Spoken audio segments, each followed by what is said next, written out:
We have a new Kerbal Space Program update, and in this update, among other things, is a new something on the Mun. Specifically, a new cursed Mun Arch anomaly. So naturally, a lot of people asked if this broke my Mun Arch base, and one, I lost the save file for that, so I can't even check anymore, but two, irrelevant, because my Mun Arch base was built at a different Mun Arch, not the new cursed one. So let's build a new Mun Arch base at the new cursed magical anomaly Easter egg KSP2 preview, whatever you want to call it, Mun Arch, and give it a thorough explore. The build is pretty simple, and in fact not all too dissimilar from the last Mun Arch base I built, which of course hung below the archway. This time I thought I'd mix things up a little bit and have it sit on top of the archway.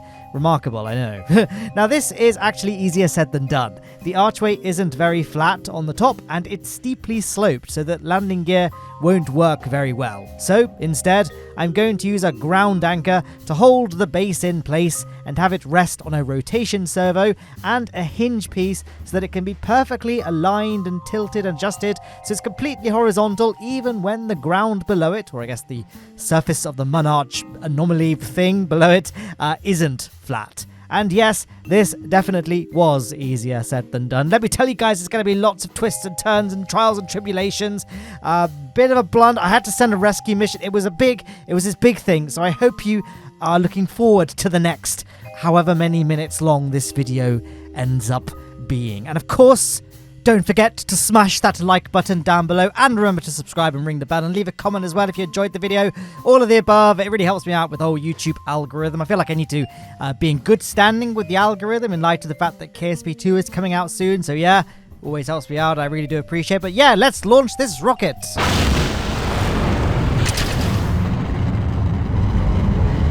Yeah, it's a chunky boy, this rocket. How many engines have we got there? We've got eight Mastodon engines, which are of course the in-game equivalent of the Saturn V F1 engines, and the whole stack is flanked by two of the kickback boosters. They used to be the biggest SRBs in the game, which isn't really saying much because they were quite small, but they are still quite big nonetheless. I think they're the in-game analog of the Ariane 5 SRBs, because there's a paint job that makes them look like Ariane 5 SRBs, even though the proportions are all wrong. So whatever, I'm just saying it's a big old powerful rocket, and that's not even mentioning the fact that we've got a very, very big fairing at the top.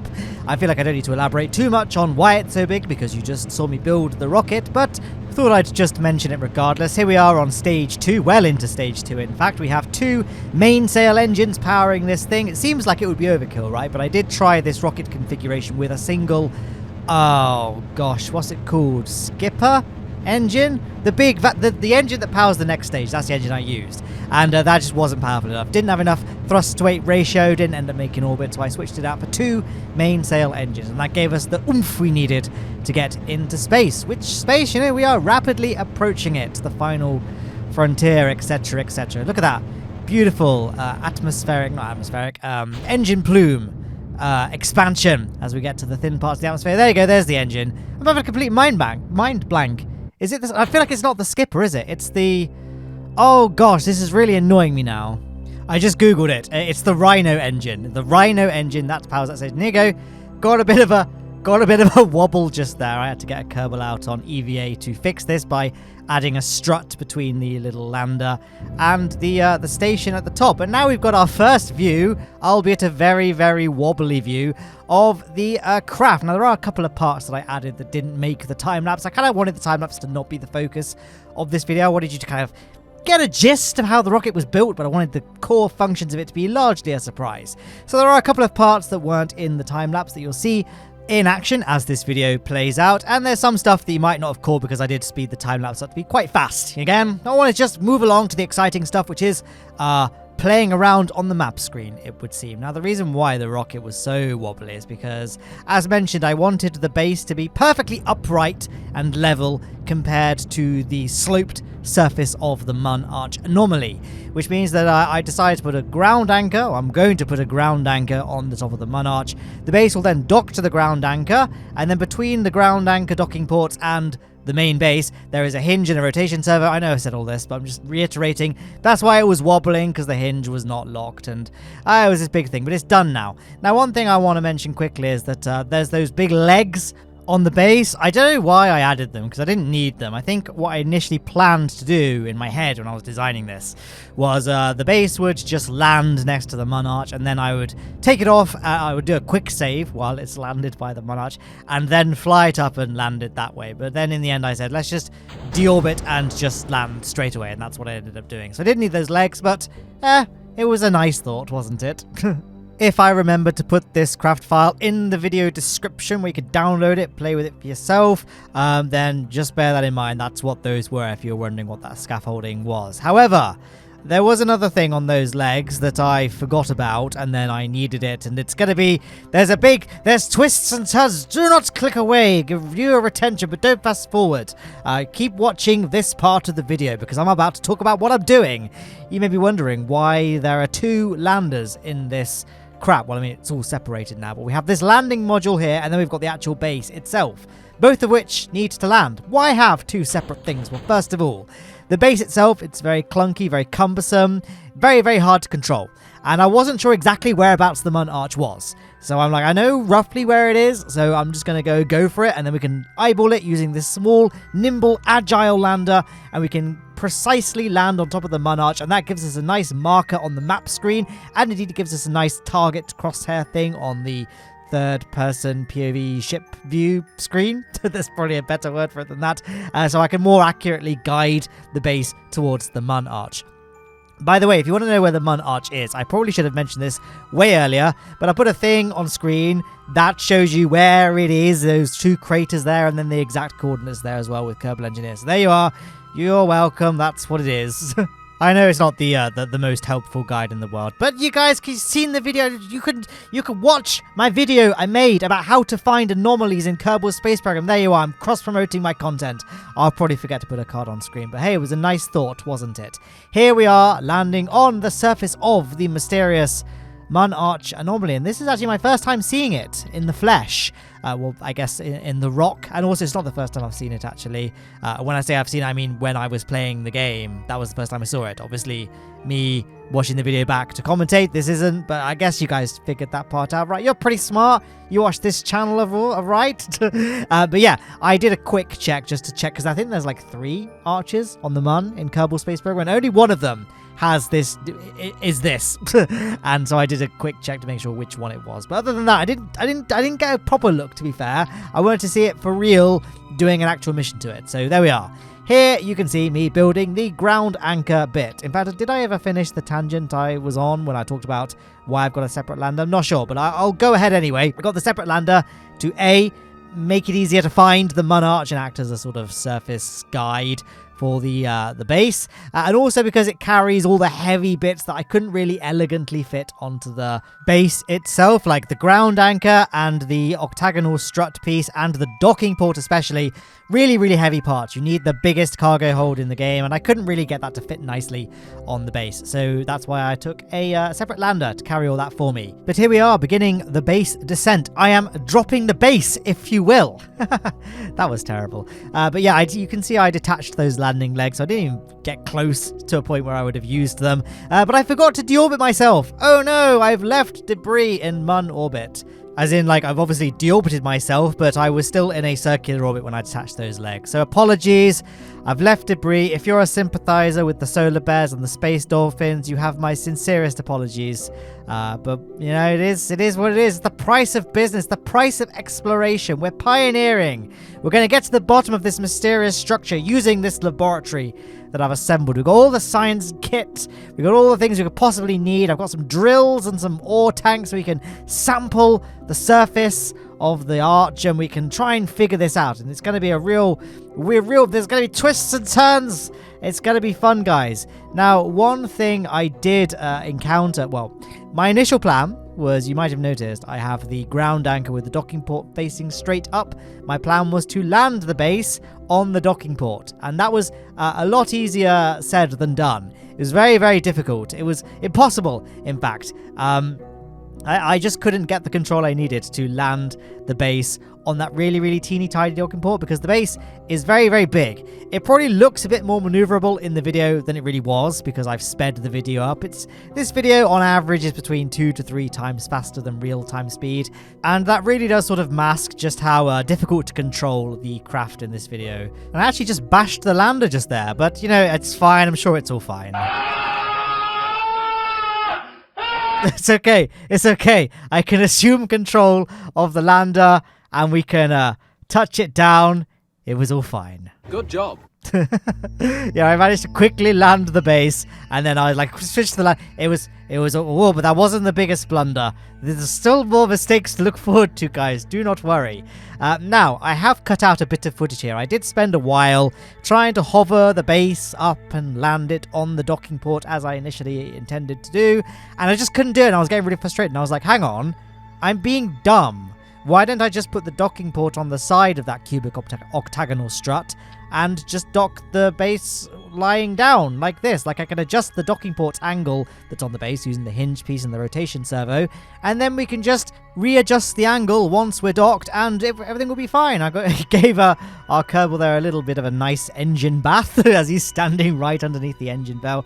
So here we are, just sliding the base into position, and then we can do all the adjustments. Because, of course, the maximum angle that hinge can do is 90 degrees, and I don't even need it to be able to do that much, because 90 degrees from this docking port here, like the one that's on the ground anchor, would leave us completely perpendicular to the surface, which would be at a tilt. We need it to be less than 90 degrees. We need it like 84 degrees. So this all worked out fine. So there we are. It might not have been obvious, but I didn't actually practice this mission before I flew it. I just built everything in the vehicle assembly building, and I was like, yep, that looks like it should work. And then I just went for it. So thank goodness it all worked out in the end. Or did it? I may have had to do a rescue mission of some sort in a second, but we'll get to that. We'll get to that. It wasn't docking just there, and I realized the large scanning arm was preventing it from getting low enough, so I quickly welded the large scanning arm to the ground anchor piece, and there we are. The base is in position, bit wobbly, just adjusting the angle just here, fighting the dampers in the hinge just there. So bear with me, guys, bear with me. I mean, it does look a bit worse than it was when you watch the video, because the footage is sped up because I didn't want you to have to sit there for the entire amount of real time it took for this to actually all get sorted out. You can kind of get a feel for how fast the footage is going and how long I spent on this mission, because I've got the system time on the right hand side of so you look at the altitude gauge, and then to the right is all the Kerbal engineer readouts. You've got the system time there. That's the real time for me, so you kind of get a sense of how fast things are being sped up and how long it took to achieve certain things. And there we are, the base at a pretty good point. I kind of wanted to add some struts to it though, because it's a bit wobbly, it's a bit jumpy, and you know, it's not the most stable thing in the world, but I did bring some struts with me. So we can just strut it all together and be nice and rigid, and it'll all be fine. And that's pretty much the base there. Of course, we still got a lot of things to do in this video. Certain things on the base didn't work out quite as well as I'd hoped, and I had to do a few fixes and do a few other little errands that I had to correct, because again, I didn't practice this mission. So my hubris brought bad luck upon me, but you know, it all worked out fine in the end, as you shall see as we continue to watch the journey that is this video. I haven't really talked about the Mun Arch itself. I haven't done any amazing analysis of the arch, because we haven't done all the science yet. I'm purposefully not discussing the archway too much, because I want to get our science labs all deployed, do all of our our surveying, our examinations, and then we can do a really thorough breakdown about what this arch means and what it entails and all the things like that. But I was just bringing the lander back up to the top of the archway, because the lander is what has the struts that I need to strut the base together and make it stable and Kraken-proof and all that good stuff. So here we go. And do you see the struts there? I don't, because I somehow forgot to bring any, and I didn't put any in the base either. It was at this moment that I realized that I had done goofed, and I wanted at this point to turn to the drugs. But I decided not to. I decided we can fix this. We have the technology. We could just build another little rocket. I'm not going to show. This is not going to be like a massive thing. I'm going to play the footage back super duper fast. It's just a really quick Mun mission. I'm sending this little probe with lots of struts And I brought a firework launcher as well that I forgot to deploy, but whatever. Here is a rocket here. Kind of looks a bit like a Titan, I guess, because that's the engines I've used and that's the parts I've used. But yeah, just a little rocket. We're going to take it to the Mun, obviously. Send it to the Mun Arch. Don't know why I'm really describing the outline of this mission plan, because I'm guessing you guys could just figure that out from the fact I said that it's a resupply mission to go to the Mun Arch lander, so you guys knew that's where it's going to go. I just don't really know what to talk about at this moment in time, because the footage is going back. It's playing back far too fast for me to commentate over. However, one thing I can do, guys, I promised this in last video, and it wasn't a joke.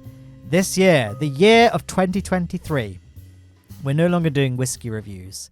We're doing baked bean reviews. That's right. It is time for today's baked bean review. And in fact, I've got a double whammy special for you guys. So for me, Heinz baked beans, always number one. Number one baked beans was always Heinz, okay? Undisputable, unquestionable, everyone agrees. However, not very long ago, Branston, who are known for making pickles, came out with their own baked beans. And everyone was like, you fools, you cannot compete with the Heinz. Branston, more like rubbish. So I can't think of any rude words that won't get me demonetized. So yeah, everyone's just saying, Branston, you're gonna do it. But it turns out that Branston had actually taken this quite seriously, and they'd poured a lot of money into R&D and testing, and they came out with some absolute banger of a baked bean recipe, is what I'd heard. I'd never actually had Branston baked beans until this week, back to back.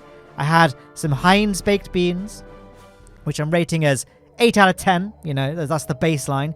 And I had some Branston baked beans. And honestly, guys, it's not like whiskey.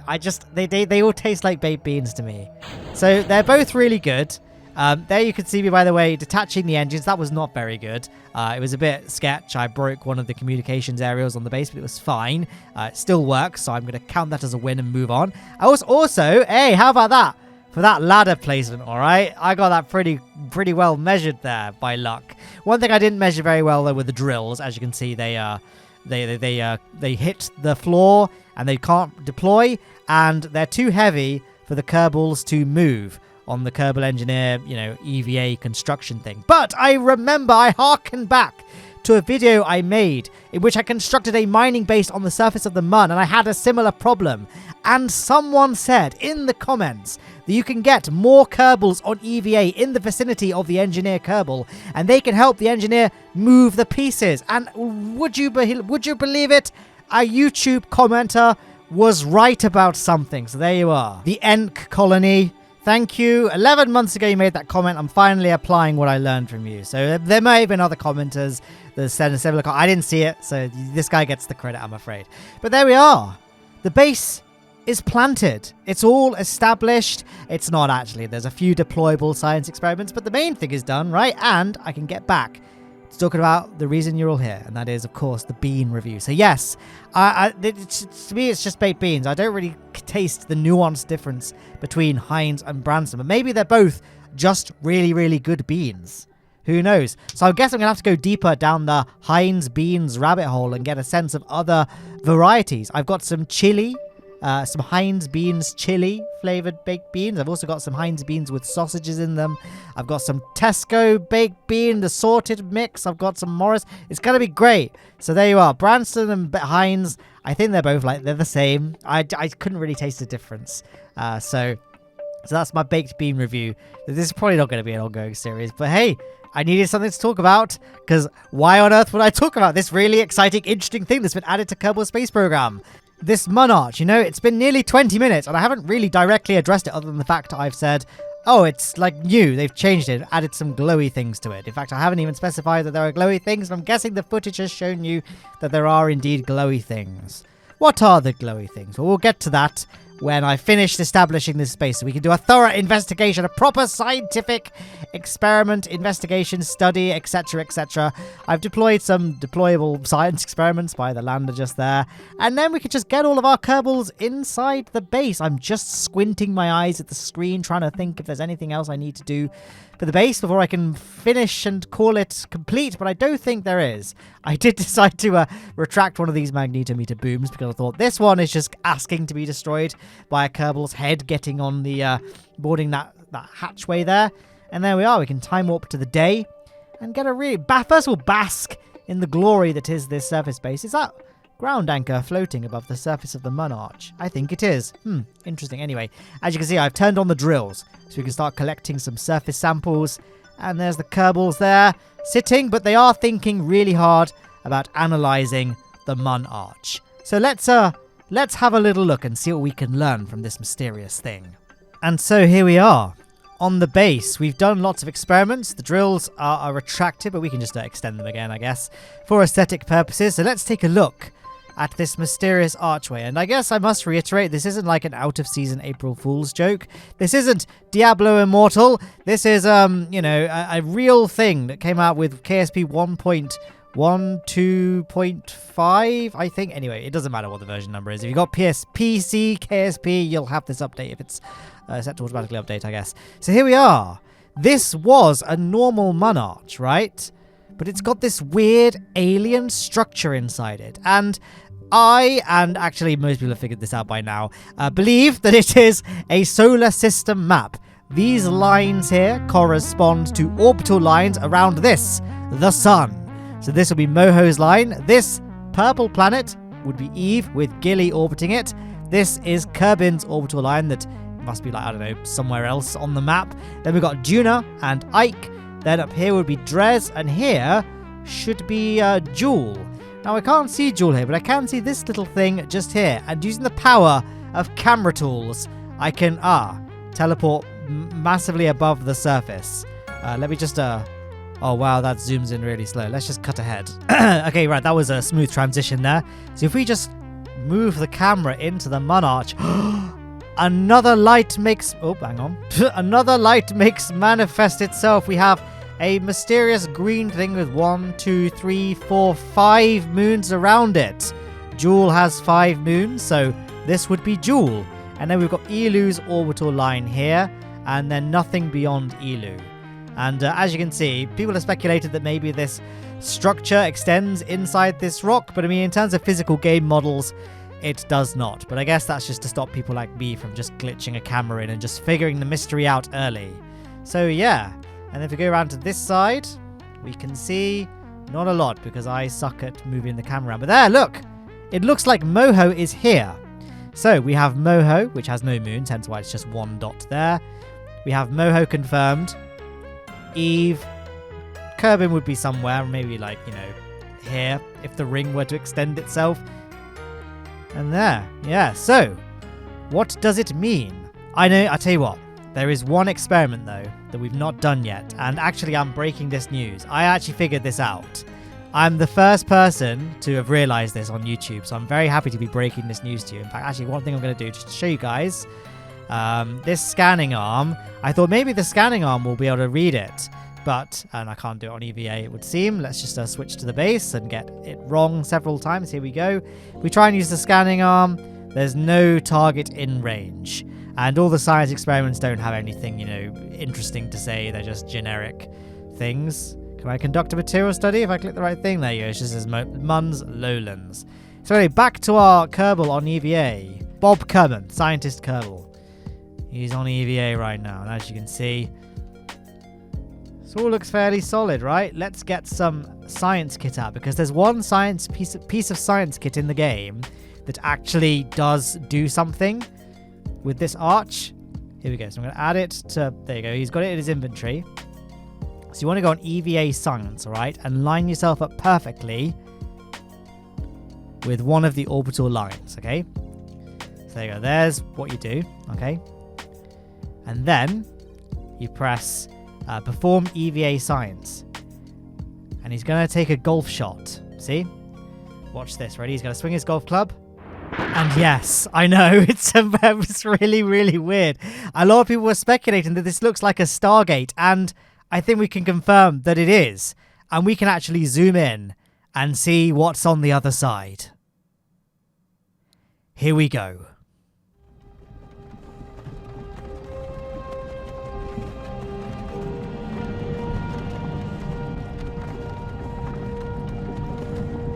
Todd Howard, you son of a bitch! Okay, that's That's not what happens. But yeah, it's an ongoing thing. I feel like there's probably going to be potentially more Easter eggs over the next few weeks as we count down the days to Kerbal Space Program 2. So what are your theories on this thing? I know I haven't even mentioned the fact that there was a KSP2 update video and it ended with a ship crashing into a Mun Arch, which is probably a precursor to all of this. So there's this mystery goes very deep. Very deep. So let me know what your theories are down below. Maybe this mystery's already been solved by the time that you guys are watching this, and this video was a complete waste of your time. But I hope if it was a waste of your time in terms of gaining knowledge about this Easter egg, you at least found it entertaining. And if you want to see your name in lights like the lovely folks scrolling on the left, then you can sign up to my Patreon or my channel membership scheme. Get videos early, get some cool emojis to use in the comment section, and help support what I do here. And if there are two videos on screen as well that you might enjoy, I'll make sure one of them is my previous Mun Arch station videos. You can watch that if you haven't already. And that's the end of the video. Thank you for watching, whatever it was, and I'll see you in the next one.